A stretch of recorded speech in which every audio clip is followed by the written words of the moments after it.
Hi, this is more on will. First of all, there's been some challenges to what, some counter challenges to, what do I fear about determinism? And I would say nothing at all. I've thought this through quite a bit, and I believe much of what we do is sort of automatic reaction by the brain. The will that we experience in our consciousness that thinks it's commanding everything, I don't believe that. I believe more of a psychology of one of my favorite philosophers that said that the will that thinks it's commanding actions is actually really just justifying actions. Does that mean there is no will? There is no willpower? No. It just means that the unconscious motivations, or rather that the motivations are unconscious. So what? If when I get up to go get a drink of water, it's not a matter of, my conscious mind didn't invent this need for water or the urge for water. So what? It came from a structure in my mind that impulsed, and that my will later justified the action. There's still a will there. It just happens to be unconscious, So again, a counter challenge is, do you have a problem that maybe your will is free but unconscious? Would that not be you or your will? Because part of what's going on here is that I believe I am my whole brain, including all that unconscious part. And the point to me is that what we could do with our will is, I have had experiences where I've done something and I've seen that, hey, this, I just was reacting.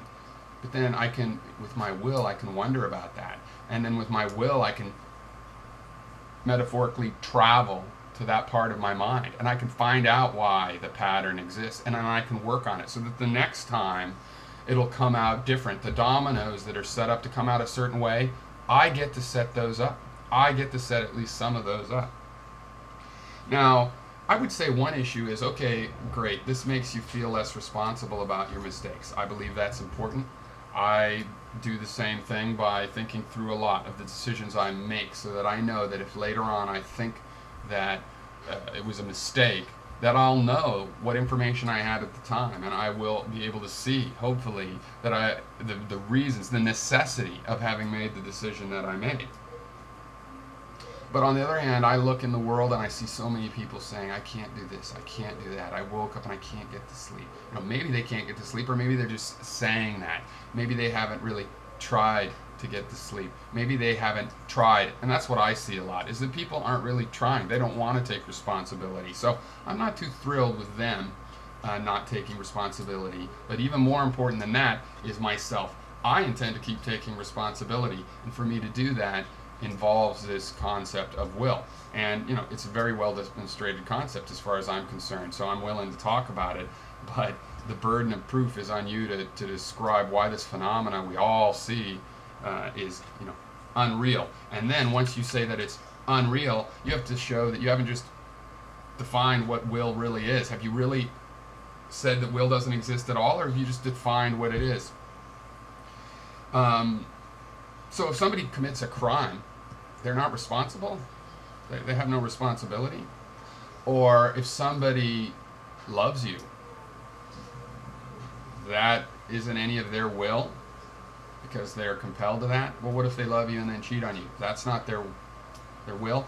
I mean, I can understand it gives you a little bit of a good feeling about the past. As I said, I have structures in my philosophy for making much the same calculation of why things have had to be the way that they had to be for me. But I also know sometimes that I didn't think through the situations, that I didn't try hard enough, and I'm not going to pretend that I couldn't have. So that's the main thing that I need willpower for, is responsibility.